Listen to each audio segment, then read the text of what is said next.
Selamat datang di Beetle Channel, semoga kita bahagia. Jangan lupa subscribe, like, komen dan share agar channel ini semakin berkembang.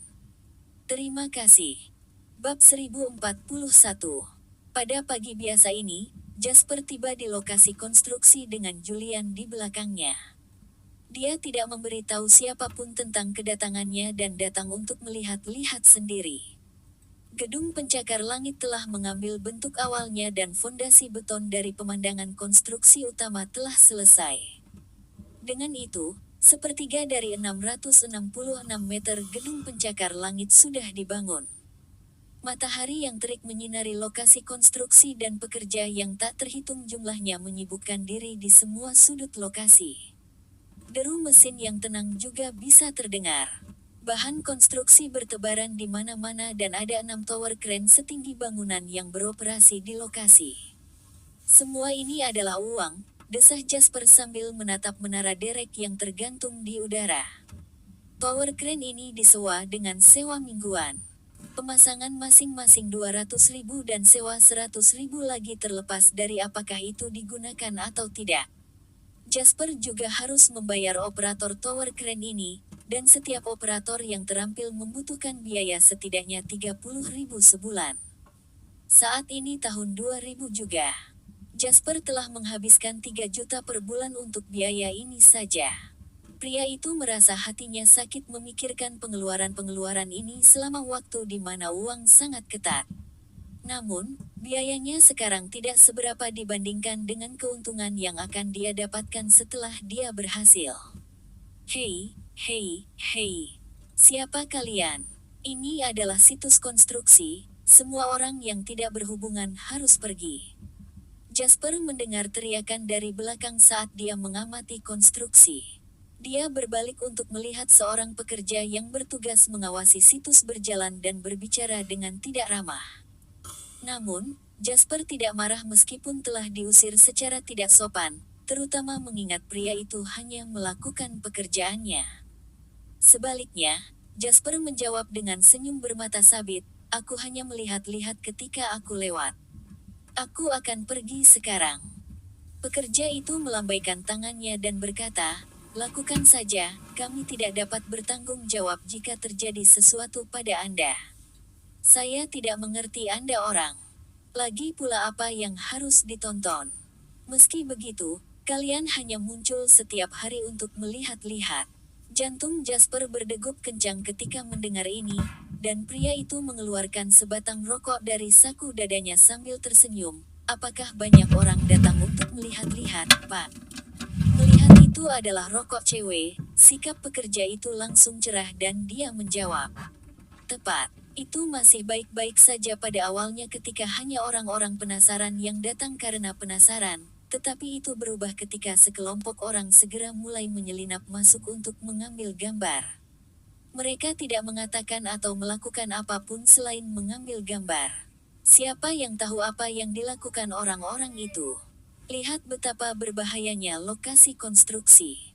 Rebar, beton, dan struktur semuanya diangkat oleh kren. Bagaimana jika sesuatu terjadi dan kita secara tidak sengaja menyakiti seseorang? Siapa yang akan bertanggung jawab untuk itu? Banyak orang sudah mengatakan bahwa ada sesuatu yang salah dengan suasana di sini dan sesuatu yang buruk akan terjadi. Kami akan kacau jika sesuatu benar-benar terjadi. Banyak orang sudah mengatakan bahwa ada yang salah dengan suasana di sini dan sesuatu yang buruk akan terjadi."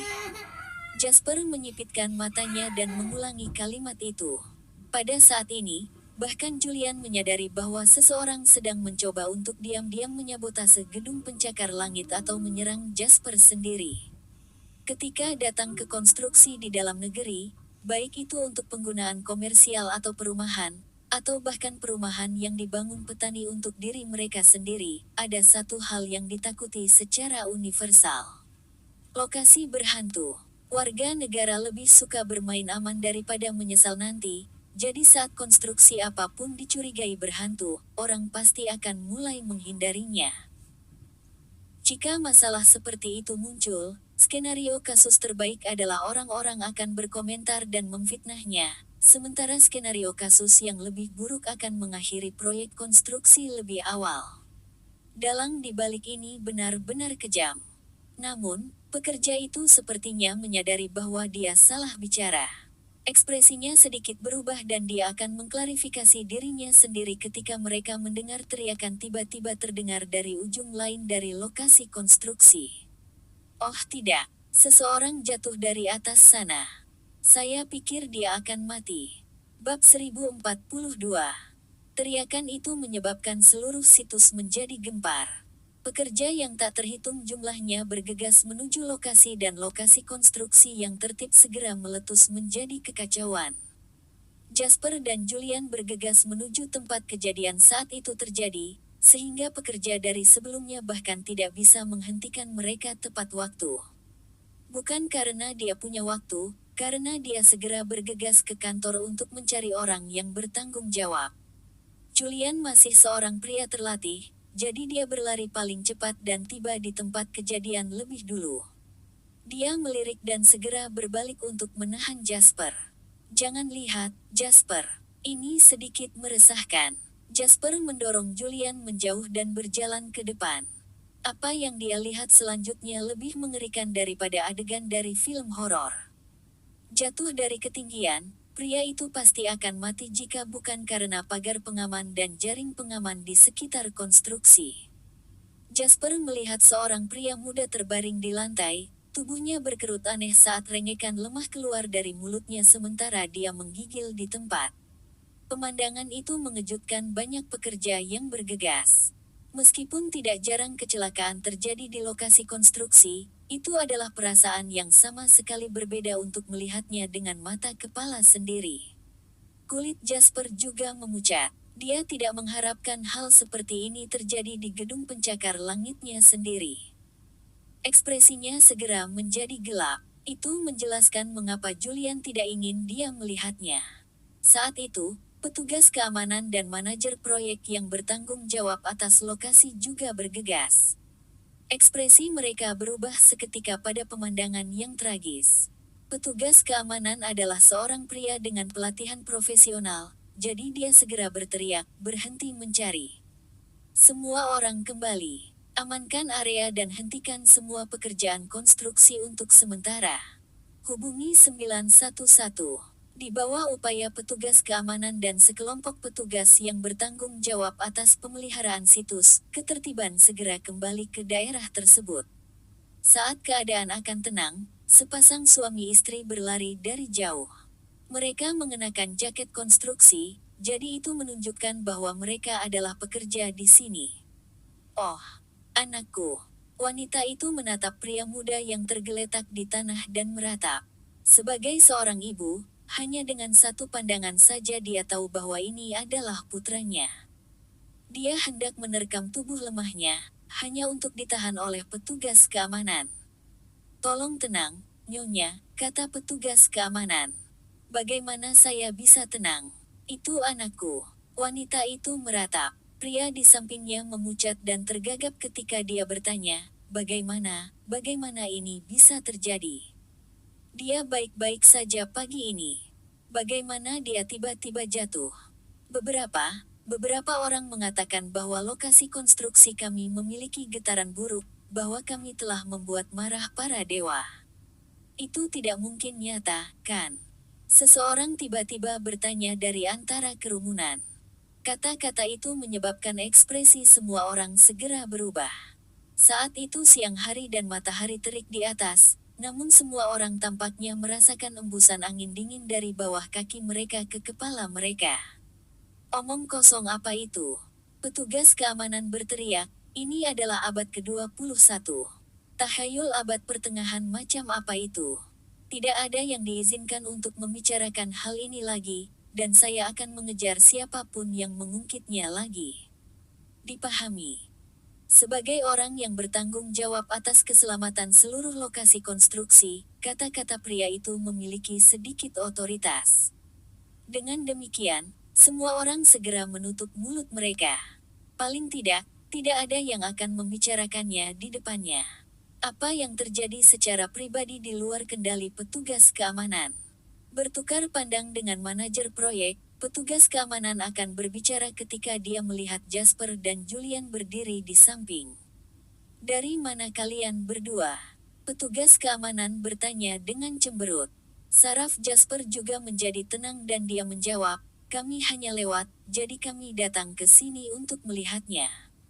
Ekspresi petugas keamanan berubah dan dia menuntut dengan marah, "Siapa yang bertanggung jawab mengawasi pintu masuk hari ini?" Pekerja yang diajak bicara Jasper segera mengangkat tangannya untuk mengakui, ini aku." "Apakah itu akan membunuhmu untuk melakukan pekerjaanmu dengan benar?" Petugas keamanan memarahi, "Sudah berapa kali saya katakan untuk tidak membiarkan orang luar masuk. Sekarang tidak hanya mereka di dalam tetapi mereka juga terlibat dalam kekacauan ini juga. Kamu mau mati." Pekerja itu melirik Jasper dengan kesal dan hendak menjawab ketika Jasper memukulinya, "Itu bukan salahnya. Dia menyuruhku pergi, tapi aku mendengar keributan saat aku berbalik untuk pergi. Dia tidak punya waktu untuk mengusirku, tapi dia melakukan bagiannya." Petugas keamanan mendengus dan memelototi Jasper dengan tidak ramah saat dia menjawab, "Saya tidak peduli siapa Anda dan apa yang harus Anda lakukan di sini. Tolong pergi sekarang." "Ada yang salah, Jasper." Julian tiba-tiba mendongak dan berkata setelah dia pergi untuk memeriksa korban dan langkah-langkah keamanan di lokasi. Jasper mengangkat alisnya dan menoleh ke Julian untuk bertanya, "Ada apa?" "Ada kemungkinan besar bahwa ini adalah percobaan pembunuhan, bukan kecelakaan." Bab 1043. Kata-kata Julian langsung menimbulkan kegemparan. Percobaan pembunuhan agar terlihat seperti kecelakaan adalah masalah besar karena itu berarti ini adalah kasus pembunuhan. Saat itu, manajer proyek yang tetap diam selama ini tiba-tiba angkat bicara. Dia menunjuk Jasper dan Julian dan berteriak, "Siapa kalian berdua? Ini adalah masalah mengenai lokasi konstruksi kami, jadi tidak terserah Anda untuk ikut campur." "Tersesat, sekarang. Kenapa kamu bertingkah seperti detektif? Ini jelas kecelakaan, bukan pembunuhan. Siapa yang kamu coba menakuti?" Semua yang hadir terlihat bingung saat mendengar pernyataan project manager. Mereka tidak tahu siapa yang harus dipercaya. Belum lagi, klaim manajer proyek menyebabkan Jasper menyipitkan matanya curiga. Biasanya, manajer lokasi konstruksi cenderung menyalahkan insiden di lokasi sebagai disengaja daripada menyematkannya sebagai kecelakaan.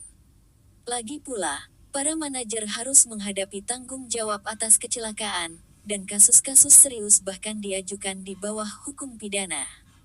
Namun, jika kecelakaan itu adalah perilaku kriminal, maka manajer tidak perlu memikul tanggung jawab apapun untuk itu.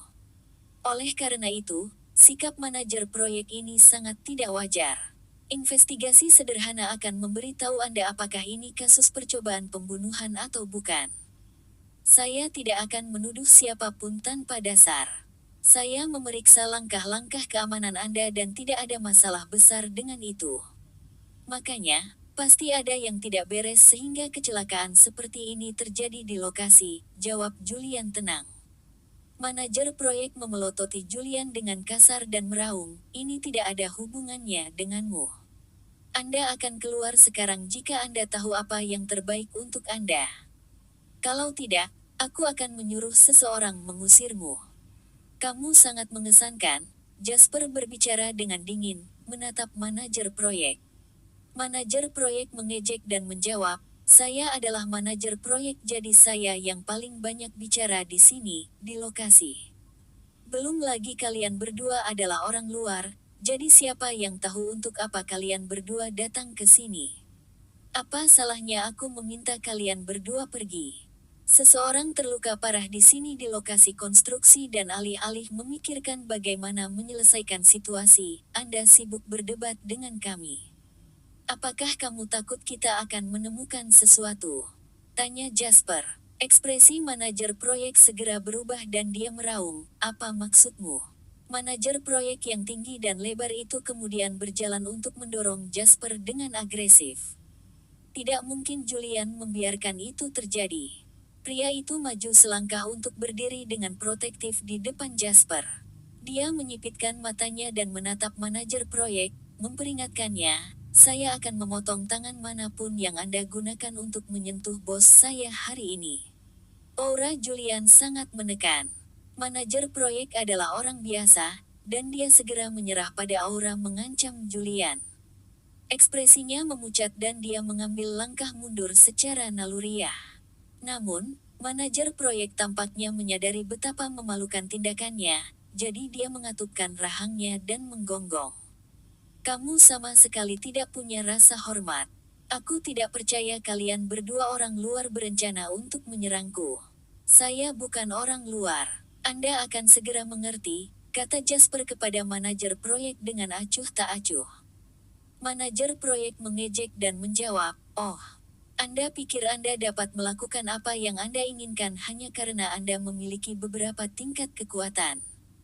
Buka mata Anda dan lihat di mana Anda berada. Anda berpikir bahwa hanya karena Anda agak kuat, itu memberi Anda hak untuk menjadikan tempat ini sebagai taman bermain Anda. Aku akan membunuhmu bahkan sebelum kamu menyadarinya."